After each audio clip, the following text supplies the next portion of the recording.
Shivaya.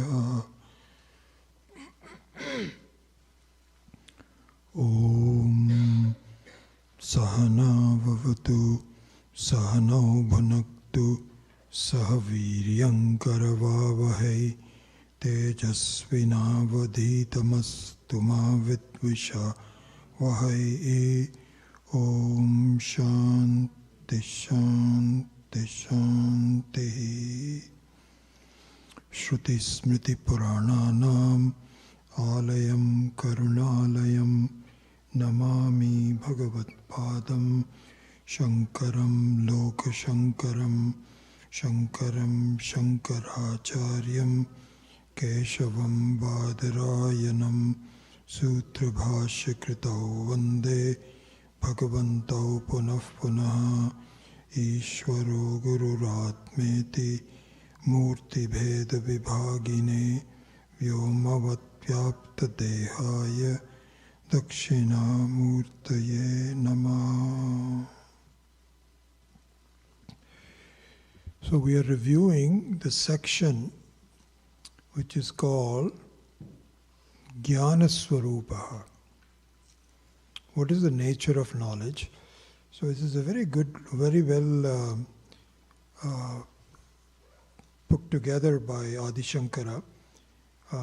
He first talks about the importance of vichara, as we have seen. So this really has to be kept in mind. It's a very important thing.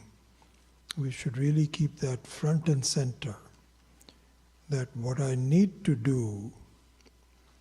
You know, many times people will ask, how should I lead my life? What should I do?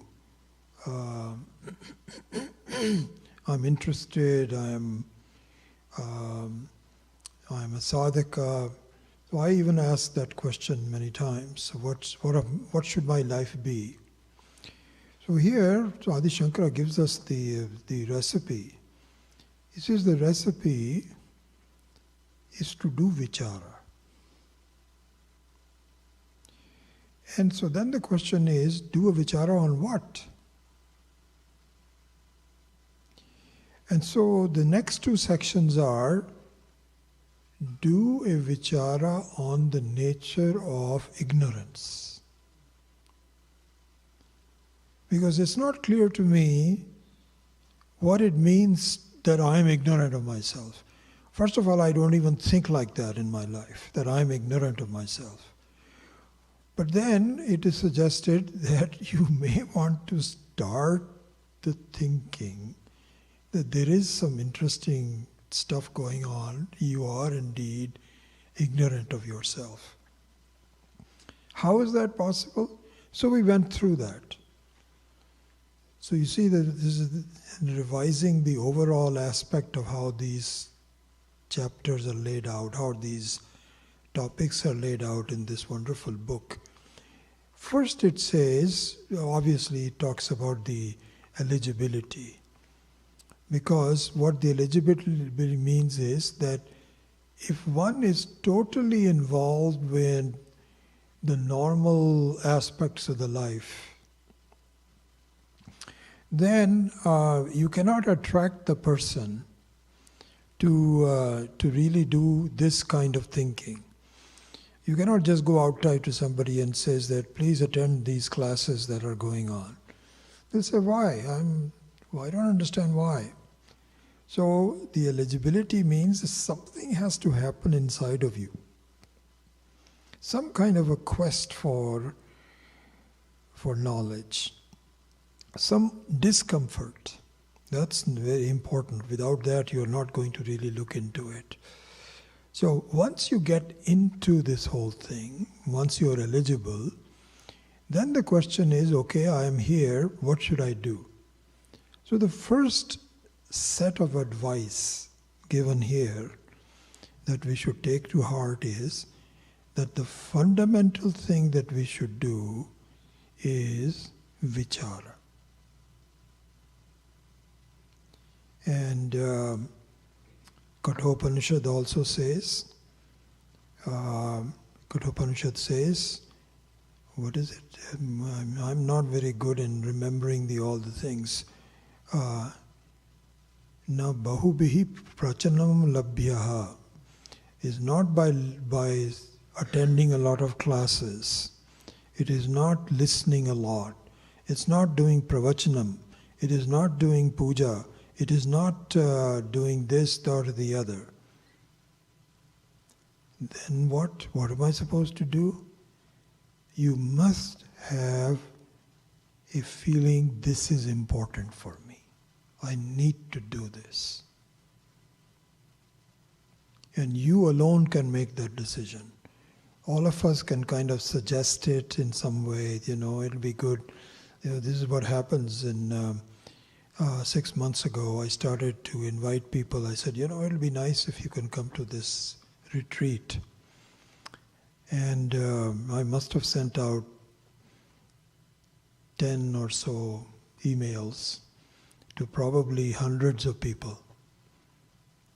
9 of you came. Because the others all felt, well, some of them had some real reasons. Somebody was having a surgery, somebody whose husband was having a surgery, and so on. But there were many people who were not totally convinced that this would really be important. So you cannot really drag people to something like this. But then you must have your own idea. My God, seems to be something really good into it. I should look into that. If you are at that stage, now you're saying, okay, I'm ready. Okay, I'm committed. I want this. What should I do? Adi Sankara says, do vichara. So vichara means that you have to focus your mind in such a way that this andhakara, this darkness about yourself, goes away. Swami Akhandananda says that just like you cannot take away the darkness without light, similarly, you cannot take away the ignorance about yourself without vichara. And you have to do the vichara. And the Shastra gives you a lot of support. It's not as though you are all alone, now it's up to you. That's not it. But you must want it first, and then the Shastra says, okay, now I'll support you. And it supports you with these 2 sections. So this is the thing, if you look at the 4 really. So the first one is the adhikaritvam. The second one is the importance of vichara. The third one is the importance. Now that your vichara is done, what should I do it on? So then you say that there is something you are missing. You are not counting something very important in viewing yourself. And what you are missing, because you don't even know what you're missing. See, that's the reason for this self-ignorance. That you're not counting exactly the 10th man story. That there is, so Swami Dayananda used to say that. He says, if you look at the 10th man, who was the one who was grieving, there is a lot that he knows. You cannot say that he doesn't know himself. You ask him, what's your name? He'll give you his name. What's your age? Who was your father, mother? He'll tell you all that. What have you studied? I've done that. This is exactly how we are describing ourselves.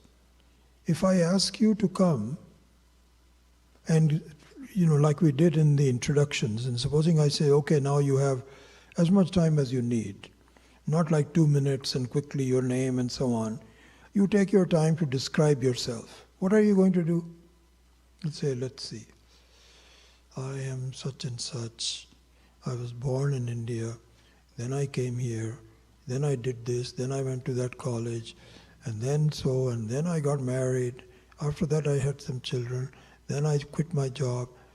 This is what we're going to do. You know a lot about yourself. You're the one who's introduced yourself. So the 10th man knew a lot about himself, but he was still grieving. Why is that? Because he had mistaken something about himself which contributed to his dukkha. He had forgotten to count himself. Our situation is identical. Identical. This is not just sort of like a side story that's kind of nice to know. You can tell somebody, I found a very interesting story. No, you have to really apply this to yourself. There is something about yourself that you are failing to count, which results in lifelong dukkha. And it is not something that you need to get from somebody, not something that you have to acquire. It's not something you have to work for. It is something of what you are, but you're not counting it. Why am I not counting it? Because you don't know what it is that you're missing.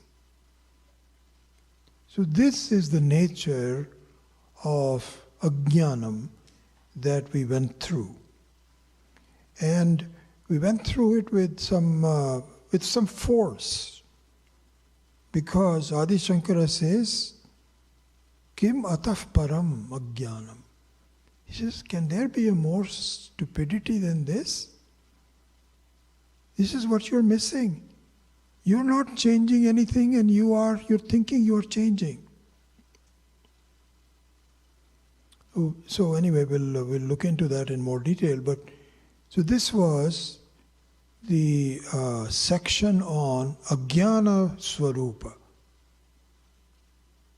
So this is the thing. You start with the assumption, well, nothing is missing in me. I'm okay. All right, fine. I remember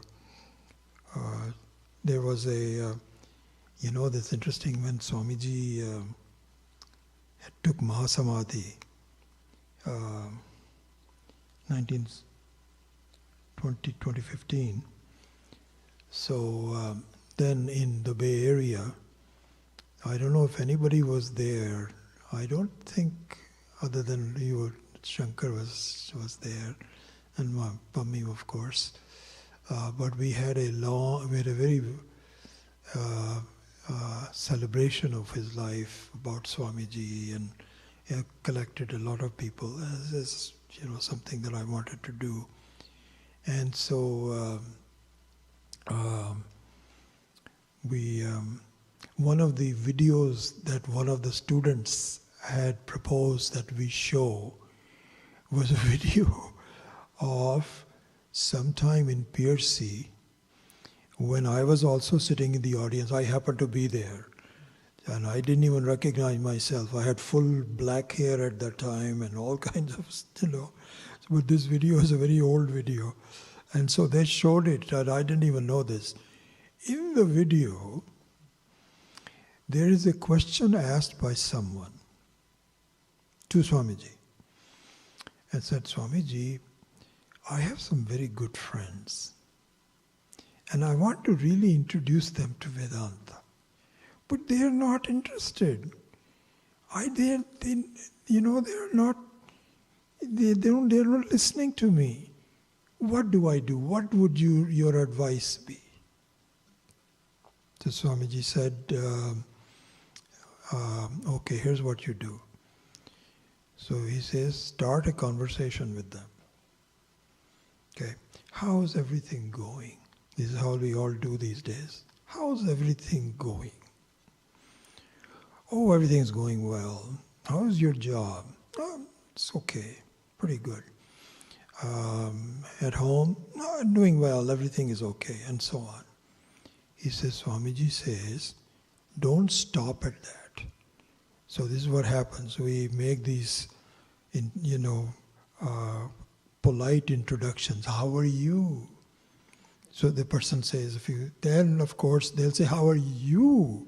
So then you say a few things and say, nice weather. That means how are you is gone. How am I is gone. Now let's talk about something substantial. This, that, or the other, Trump or whatever it is, or Modi ji or something. It's gone. So Swamiji says, don't do that. My suggestion is, don't stop at how are you. Then continue in some way and say, so things are going well, everything, you're happy. I mean, in so many ways, you know how to do that. The key thing is, pretty soon, if you linger on for a while, sincerely, the person will say, well, all is not well. You see, my daughter, she has a friend who is somebody totally different.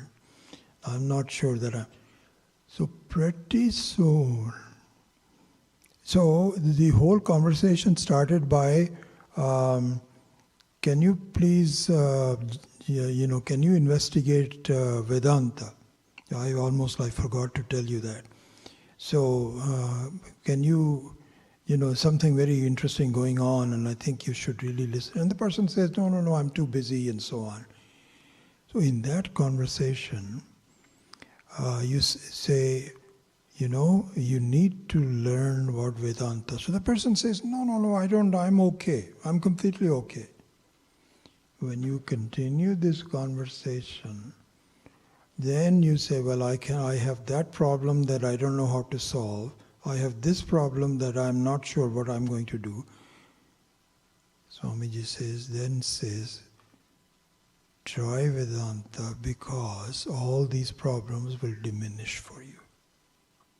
So this was the video that Swamiji had done. He says, do not just make quick comments about this and say, please come. You have to explain to them why it is the case. So that's the situation. We don't know what's missing in us, but if it is inventoried properly, then you can say, I see, this is the part that I'm missing. So this is the section on Ajnana Swarupa. Then immediately following that, which is what we are doing now, is Jnana Swarupa. Okay, if that is the ignorance, everybody is very anxious, so how do I get rid of it? What is the panacea? What is the solution? And so that solution also has to be inventoried. It cannot just be okay, you are nirmalaha, as we will do in a few minutes, that you are okay, you're constant and so on. It doesn't happen that way. If you look at the commentaries on the Bhagavad Gita, what we recently did with Swami Shankaraనంda's commentary in Sanskrit, he has done a masterful job of analyzing the conversation between Krishna and Arjuna. He tells Arjuna, he first scolds him. The first thing that he does, he doesn't scold him very often, but he starts by scolding him. And in the verse 11 of the second chapter itself, he just scolds him. He says, you are acting, you're talking like a wise man. You really are a fool. Did you know that? You don't know what you're talking about. And let me tell you why you are a fool. So he tells all that. So the Arjuna now looks at it and says, interesting, very good. Okay, I don't completely understand it, but this looks very interesting to me. Interesting is not the right word, but very valuable to me. And I'm willing to now do that. And in fact, I want to just quit what I'm doing, and that's what I want to study. And so there, Krishna argues with him, listen, I know you are starting to appreciate the Atma Vidya, but not so fast. And so then this argument goes back and forth, and in the last verse that we did last week, Krishna makes a distinction, or 2 weeks ago, makes a distinction between what he said is a person who has already understood this to a large degree, then what sannyasa he should pursue is this way. But a person who has not yet understood what is going on, but is interested, should go this way. So this was Sankhya Yoga on one side and Karma Yoga, Dharma Yoga on the other side. So anyway, so there, what the point is that the solution to a feeling that there is something not right with me, and once you start to analyze what the ignorance is to inventory the possible solutions that I should look at, and that must all come from your own vichara. So anyway, this is the general sequence. I just wanted to take some time out to talk about that. Now let us go back to the specifics of the Jnana Swarupa. So the Jnana Swarupa is given in the verses 24 to 28. Right? 24 to 28. And I think we already did 24 yesterday. And we can now go over 25. So let me read it, and then I will explain some of the things. Again, it won't be thorough and complete because of lack of time, but I wanted to give you some quick pointers that you should look at. So number 25, which is given in the page 80 of this Akhandananda ji's books, and something you'll have to find out similarly in Swami Viditatmananda's book.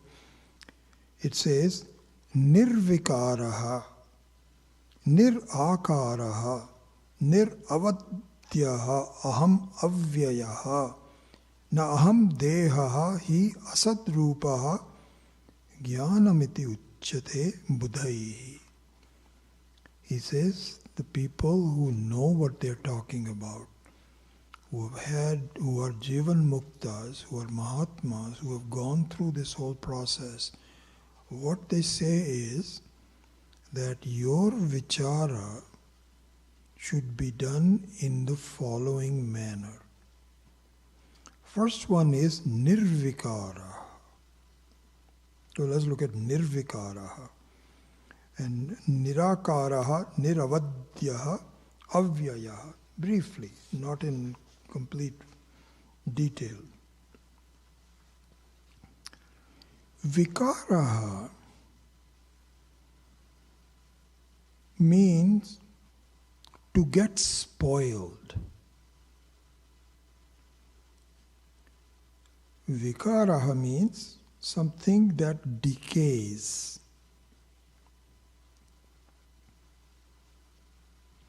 So, both the vikara of the mind and the body have to be thought about.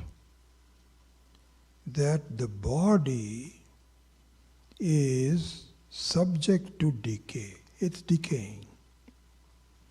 It becomes more evident if you come to an older age like me, but even at any age you can see its changes are happening. And so here Swami Akhandananda says it's kind of like milk. If you leave milk outside, you just wait to see how it gets spoiled. How it just gets spoiled. And this is the nature of things in the world. Even the software, like the mind, becomes dirty What is the dirt of the mind? The dirt of the mind is not being completely satisfied with yourself, being irritated with yourself, being irritated with the world, being impatient, being intolerant, resulting in anger. This is the decay of the mind. We all want to be happy, we're okay, but things happen beyond our control where I'm disappointed with various things. And sooner or later it results in leaving a mark of decay. This is the decay of the mind. This is the vikara of the mind. This kind of decay doesn't happen to you. And yet, because you don't know that you are nirvikaraha, the vikaras of the mind are taken to be yourself. This is why we normally say, I'm getting old. It's not true. I'm not getting old at all. The Atma does not have birthdays. There is no birth to the Atma. There is no aging of the Atma. I have to think about this. This is what the vichara has to be done. Nirvikara.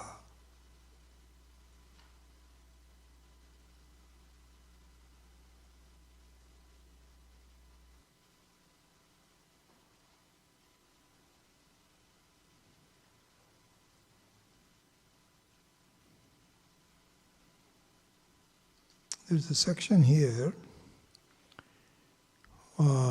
describing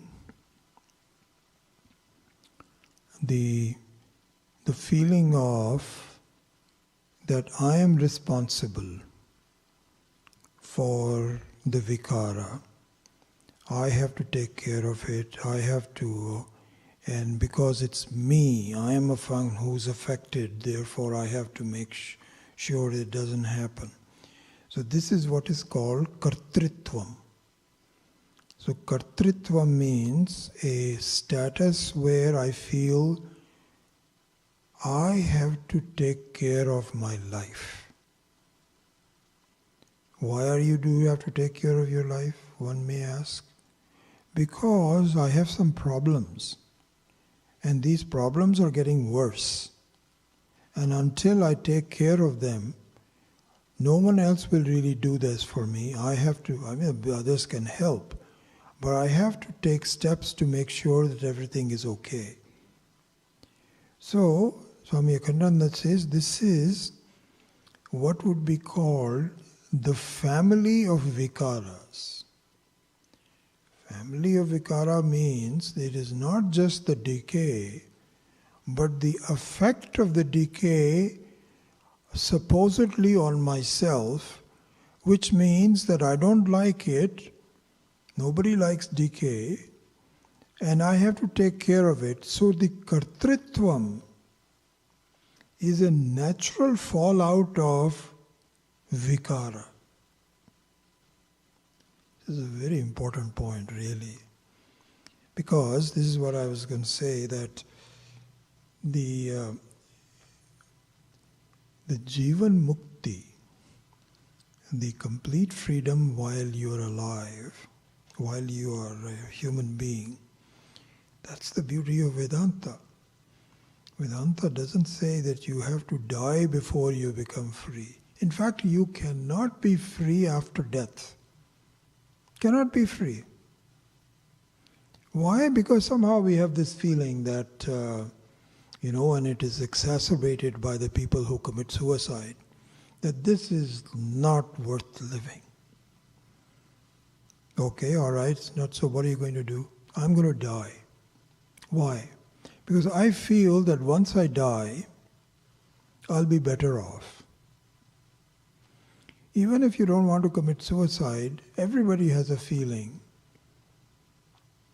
It is interesting that in India, they say in India, which most of us are from there, you don't even have to teach people that there is God. You don't even have to teach people that the life is continuing after death. There is a natural feeling as soon as you are born in India that is the case. No, very, very few. I don't know about some modern people who are following the Western thinking or so on. Nobody talks about reincarnation. Nobody talks about there is no God. There are some people, I shouldn't say nobody. But if you go to a village and you talk to people who haven't even gone through third grade of school, and you ask them, they maybe are 15 or 16 years old, 20 years old, you think there is God? They'll say, yeah, I think so. He's up there somewhere. And do you think that this is your last life? He says, no, it's not my last life. But in all of these, the thinking is that if I can just wait it out, things will be okay with me. Sorry to tell you, that is not going to be the case. Because death doesn't solve anything. You have to figure this out while you are a human being. And it is already solved, you just don't see it. That's all that needs to be done. Vichara. So even in the case of this is what we were discussing, vikara and kartritvam. So Swamiji Akhandananda makes this very beautiful point. So yeah, I didn't complete that thought. For a Jivan Mukta, what needs to happen is, I am not the Karta, and I am not the Bhokta. So if you look at all these Mahatmas who have really figured it out, who are free, they will tell you, this is the final goal. You feel, I am okay. Why is it? Is it just some theoretical thing? No, not theoretical or anything like this. The entire idea of vikara and kartritvam, bhoktritvam, belongs to the role, not to the actor. This has to be understood. We looked at it briefly during meditation today. Really the entire... So even kartritvam, this has some very interesting aspects that I think will come later, which I will wait for. So I won't go into kartritvam, bhoktritvam. Is a very important thing to do vichara on. So here it is just mentioned tangentially as part of vikara.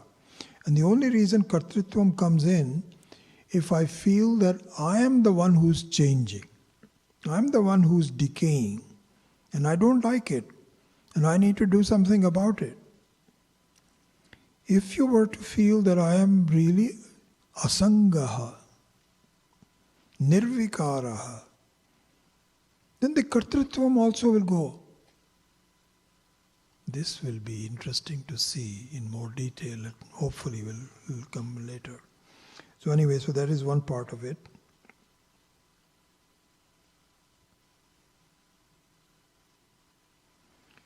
So I think there is also a word on word number 25.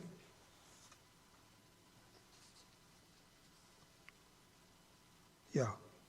Now ham deha hi asat rupa.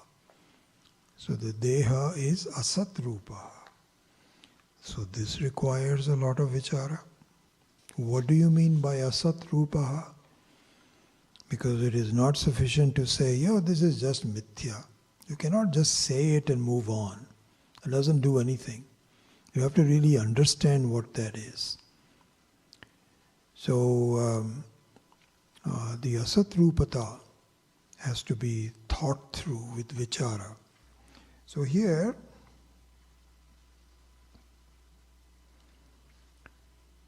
what is superimposed on you, on something, and is not intrinsic to something, is asat. Is asat. So our classical example is that of the rope and the snake. And Swami Akhandananda is equally fond.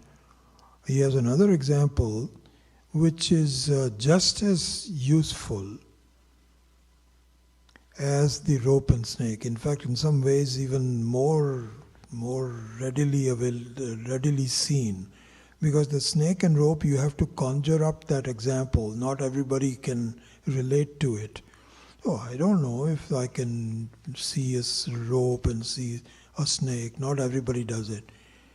This other example, I think, is more easily acceptable.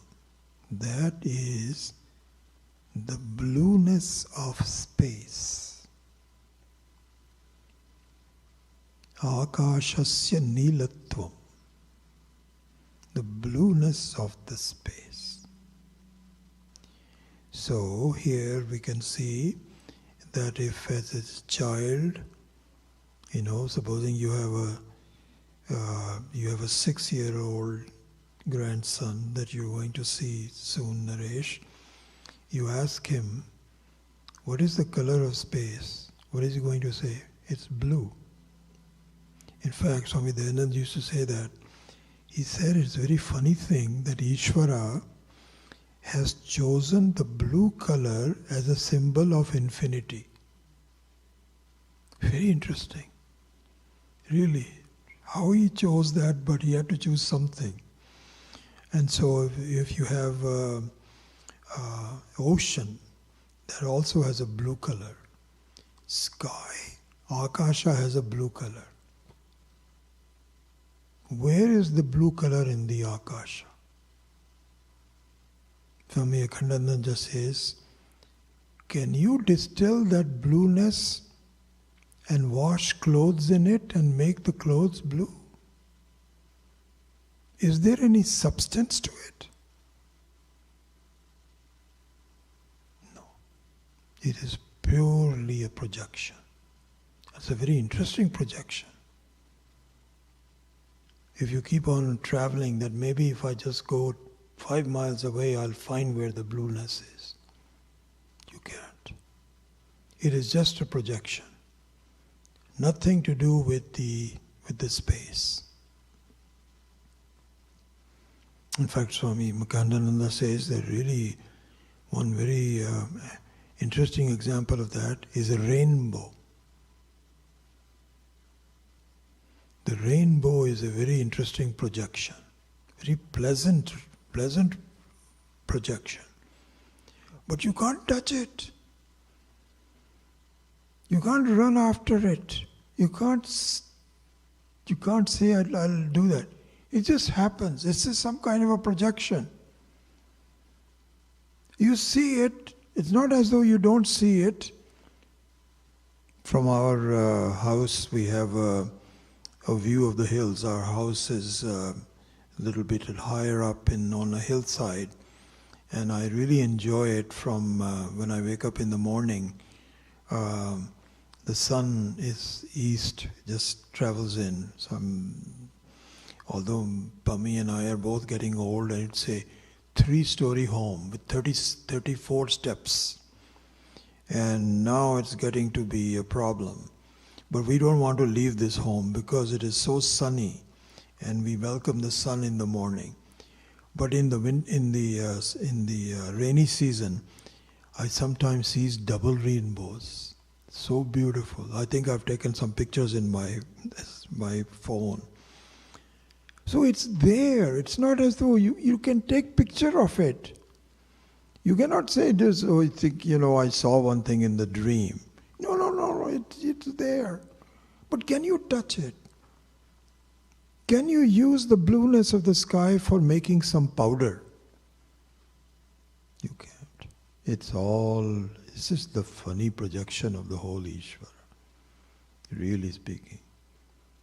And a more severe form of that is the dream. Not severe, but a more more expressive form of this whole phenomena. It's a projection. The whole dream is nothing but a projection. And the whole waking experience is a projection. The whole thing is a projection on the Atma. There's no substantive to it. There is records of Adi Sankara's life. Apparently when his mother was on her deathbed, Adi Sankara came back to do proper cremation for he was traveling somewhere, but he found that his mother was very ill. So he came back to do the Antyeshti for his mother. And before that, he had a lot of conversations with her. She was she was a student, but not very good at understanding. And so he would argue with her. He says, "Mom, you are one of thousands of mothers I've had." I can imagine where she was saying, "You're leaving the home, and you're leaving your mother behind, and this, that, or the other. This is very tragical." Adi Shankara told her, "Listen, Mom, it is all a big dream. You and I are together for a while. I'm very happy you gave birth to me, and so on. But you came from someplace. You're going someplace. I came from someplace. He wasn't going anywhere. He was staying right there because he was a Jivan Mukta. But he says we have different paths, different things. We have met many times with different people. It is all a big play. This is just a projection." There's a record of his conversation with his mom, his own mother. So this is the situation. I have to do vichara. Do vichara.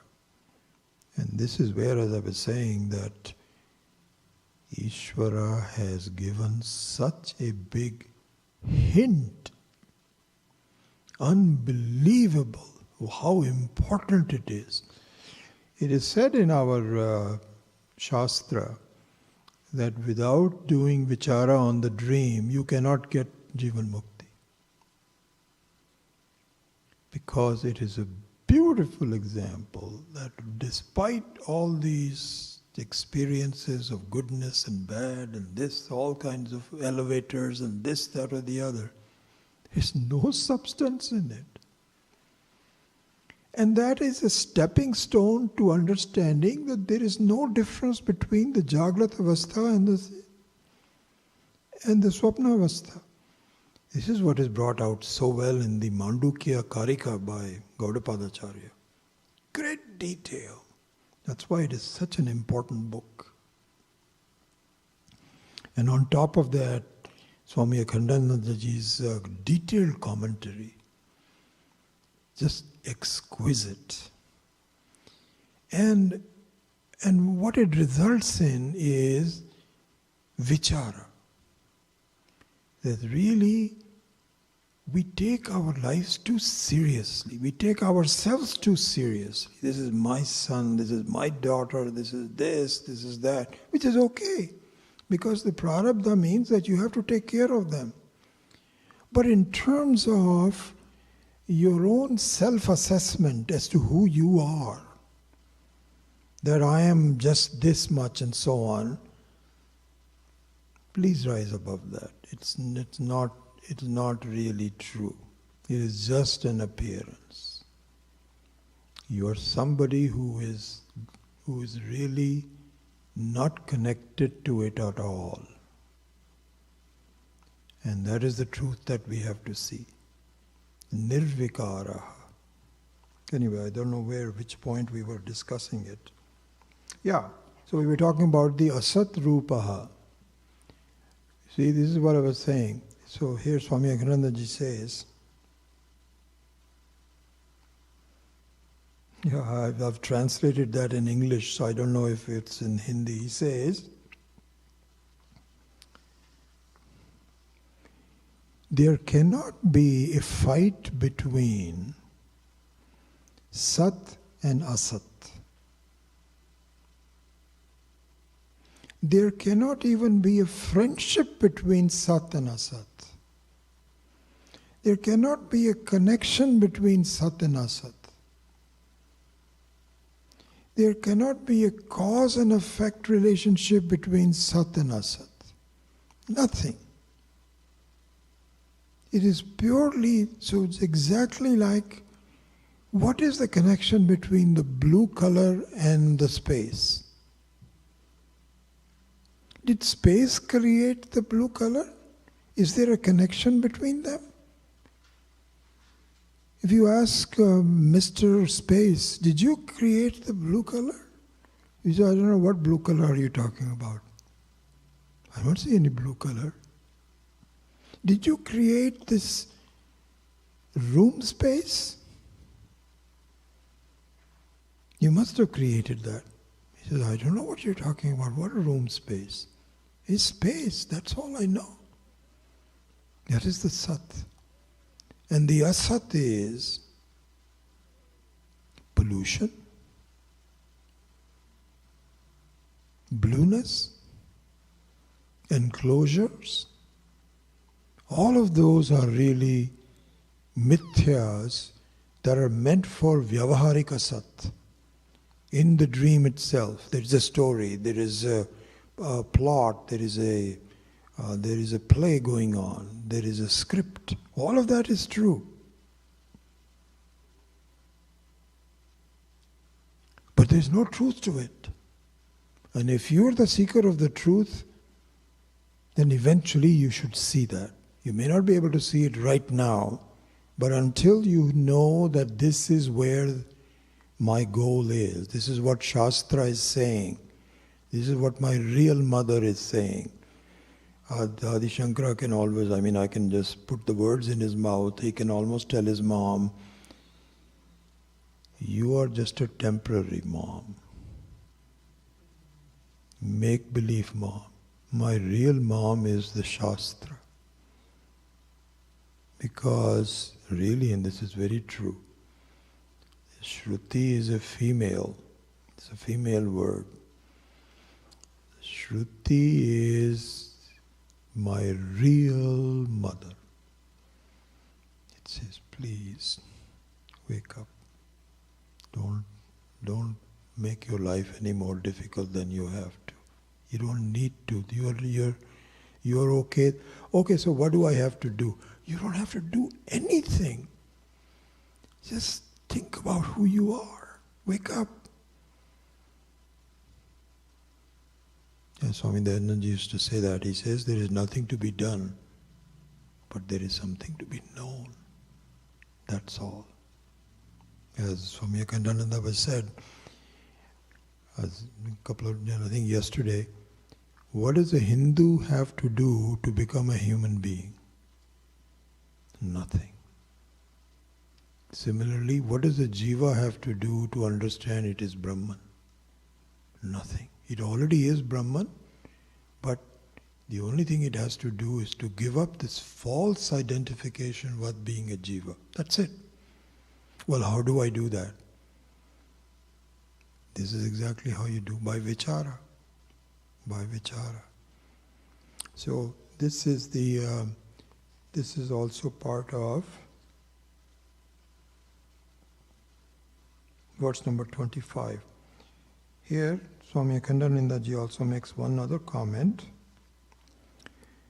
that you cannot even say there are two things that happen with respect to my body and mind complex. One thing is that I feel I am the body, I am the mind, right? As we have discussed it, and your own experience shows that if you and I have a fight, and if one person slaps the other one, like that huge slap, it's not like that, you slap body. Oh, You slapped me. So you are the body. That's one feeling. Then sometimes you can say, this is my body. You can say that. My body is troubling me. You can say that. You can sometimes say, I am the body. You behave as though you are the body, and you also behave as though you are the master of the body, which you are, but your relationship with the body is so tight that whatever happens, this is mine. So Swami Akhandananda makes a point. He says, even that is not true. I wish we can say, yes, you know what? You are not the body. You are somebody associated with the body. We can't even say that. You are not the possessor of the body. It's not yours. How? He says, exactly like you have some currency in your back pocket, in your wallet or your purse. Is this your money? Yeah, it's my money. I have a $20 bill. Okay? That it's not your money. Because your money would be something like, the food that you prepare from scratch. You are the inventor of it. Even there it is not completely true, but relatively speaking. You didn't even make the note. Somebody make a rule. You bought it from something. You got it from someone, and it's going to go to someone else very soon. You have a $20 bill. You go to Sharada temple, and that gone. That is now gone. It is not your. Simply the same fact is about the body and the mind. In this life, in an extended period, you have been given this. Really speaking, the body and the mind has been given to us by Ishvara to take the time to figure out that I have nothing to do with the body. This is the fact. This is what needs to be done. So Swamiji says that even that requires a lot of vichara. Everything requires vichara. So even mine is also not completely true.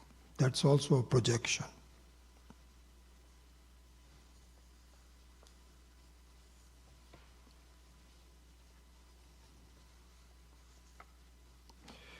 Yeah, I'll end the class with this point. Though this is in the next verse, number 26. So there is a word called Niramaya. In verse number 26, instead of reading the whole thing in the interest of time, I'll just focus on this one word on verse number 26, which is called Niramaya. Niramaya means I am free of diseases. I'm free of disease. Okay? So let's talk about that. It's very interesting.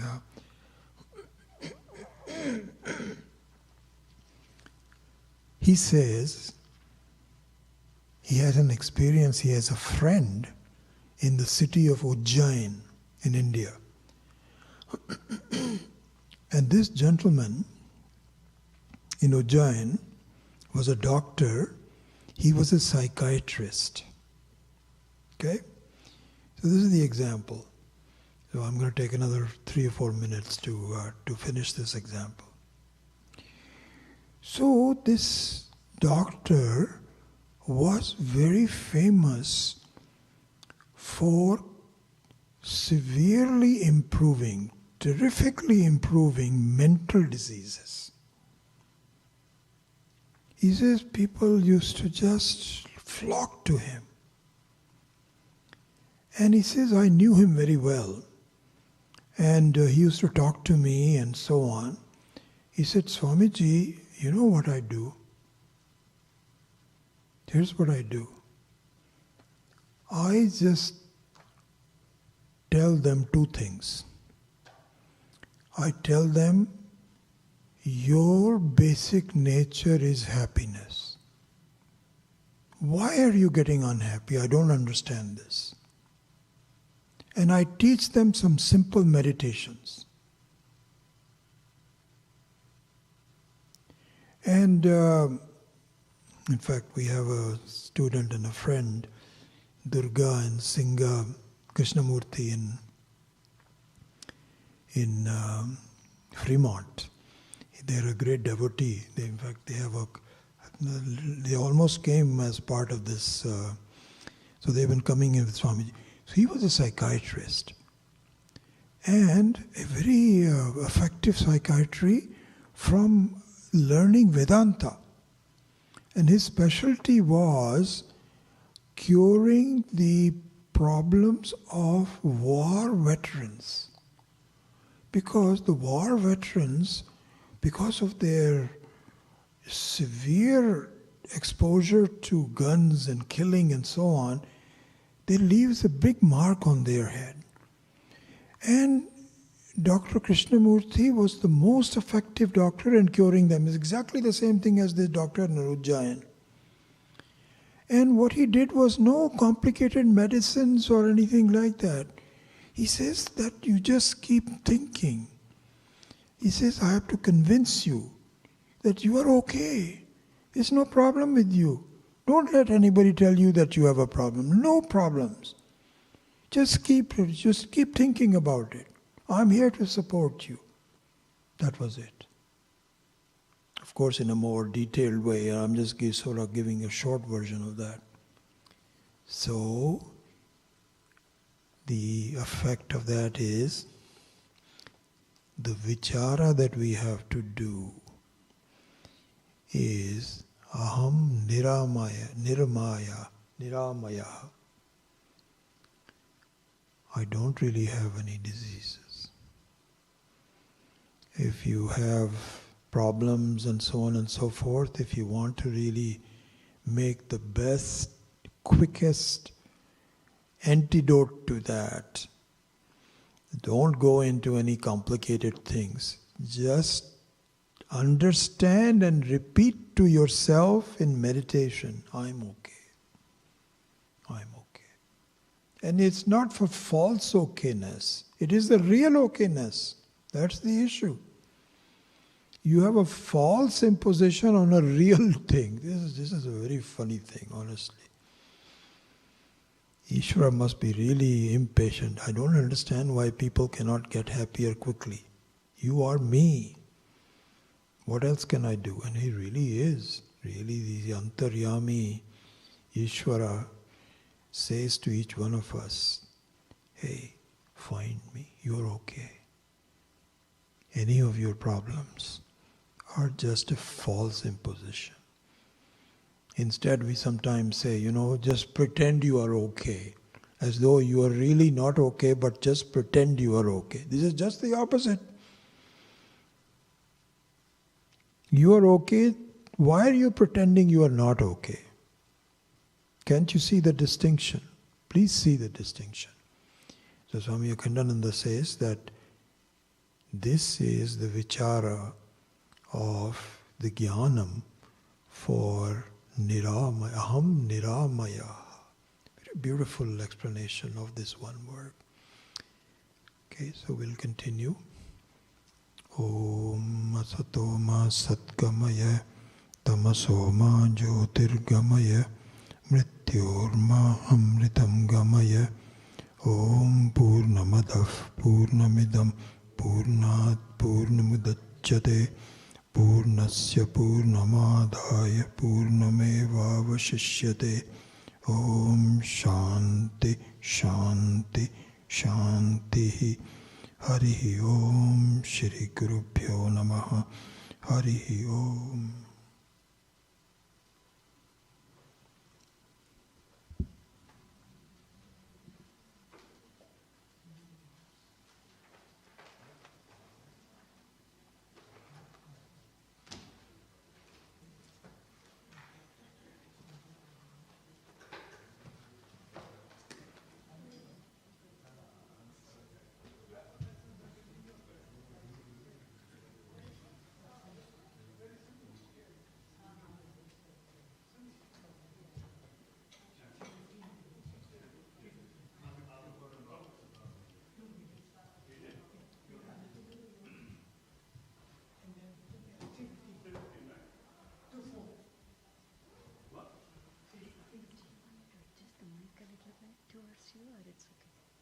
just feel okay. You think there's something needs to be adjusted? I was thinking it is kind of far from you, so. Okay, let's see. Okay, bring it down.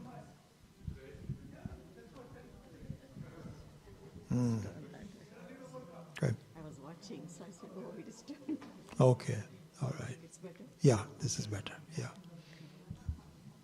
Just a quick announcement, everyone. We'll have chanting at 3:15 instead of yoga because we have the puja at 5 o'clock. And your class, Class is at 4:50. 4:15. The 5 o'clock class is at 4:15, and the chanting class will be at 3:15. Yes, the chanting class will be 3:15 to 4 o'clock, not 4:15. Okay. We'll have 15 minutes there.